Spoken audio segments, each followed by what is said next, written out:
Hi, I'm Holly Sizemore, Chief Mission Officer for Best Friends Animal Society, and this is my co-host Rose, whose job it is to welcome you to Saving America's Pets and remind you to hit like and subscribe. Alfred North Whitehead, a philosopher, said, "We think in generalities, but we live in detail." And in today's episode, we are going to hear about how Best Friends Embed programs dive into the detail of saving lives alongside our shelter partners.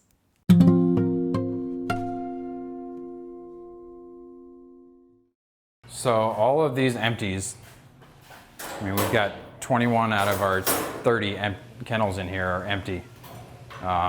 It's all because of our partnerships with Best Friends. We're currently in the second year of a pilot program for our community cat program. We started a foster program with the help of Best Friends. I think we have currently 160 plus cats in our foster program right now. When I first started, this would not be possible. The number of cats that we were taking in, these kennels would be full, and as soon as we emptied one, they would fill right back up again. So because of these new programs that we've instituted, we've been able to really impact our numbers a lot. Hitting the no-kill benchmark requires grit, broad support by diverse stakeholders, an open mind, and a willingness to try new things. And that's exactly what Abilene Animal Services did when they partnered with the Best Friends Embed Program. Today we are talking to Justin Lelesch, Abilene's director, about a few of the game-changing details that have helped save lives and provide contemporary animal services to and alongside their community. Welcome, Justin. Thank you so much for being here. Yeah, thanks for having me, Holly.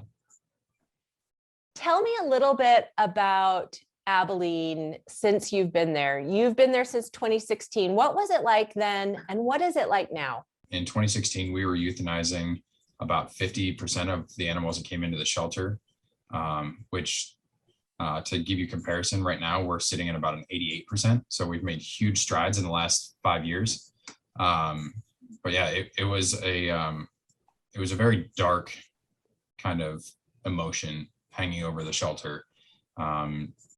People were coming in to save animals, and that just wasn't the perspective that we were dealing with on a day-to-day basis. How do you think this transformation happened? We started by instituting some new programs.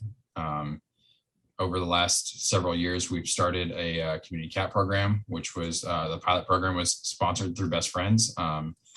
And that's really helped to cut down on a lot of the feral cat euthanasias that we were having. In 2016, we were euthanizing 70% of the cats that came in. So only 3 out of 10 cats were getting out of the shelter alive. And a lot of that was due to just the behavior of the cats coming in and not being able to adopt them out safely. So the community cat TNR program has been exponentially helpful for us. The last 4 months, we've put 1,000 animals through our foster program. And that not only is impacting our space, but the majority of those animals going into foster are neonatal kittens, which was another high area of euthanasia for us, failure to thrive, them dying in care. I just ran the numbers from last year compared to this year, and cats alone that died in care went from 201 that died, majority of those being neonatal kittens, to so far this year 111. Wow. 2/3 of the way through the year. So we're looking at probably a 50 or 60 animal decrease just in that area alone. Not to mention, obviously, the euthanasia decreases. To date, we're looking at almost a 60% decrease in euthanasia over last year. So fantastic. Huge numbers.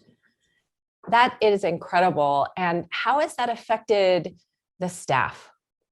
It obviously affects the staff's mentality when you have these kind of life-saving efforts going on. I don't want to say that the stress level is any less, because obviously you're substituting the stress of having to euthanize and end the lives of these animals with the stress of how do we find homes for them, and putting reallocating our efforts into saving as many as we can. We're actually we partner with Dog is My Co-Pilot and several other local rescue organizations. We're transporting animals all over the country. And we are actually prepping to do 2 flights. The first one being Dog is My Co-Pilot. And then the second one is going to be our first ever flight to Canada. And that's coming up in the next couple of weeks. That is terrific. What has this meant for you personally? I've connected with so many individuals, Scott Giacopo and his team, Mike Bricker, Michelle Logan, Paula Powell, Tawny Hammond, like the list goes on and on.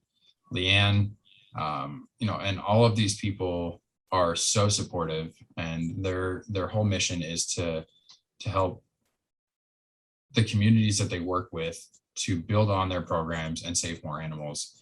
And in this industry, it's very emotional.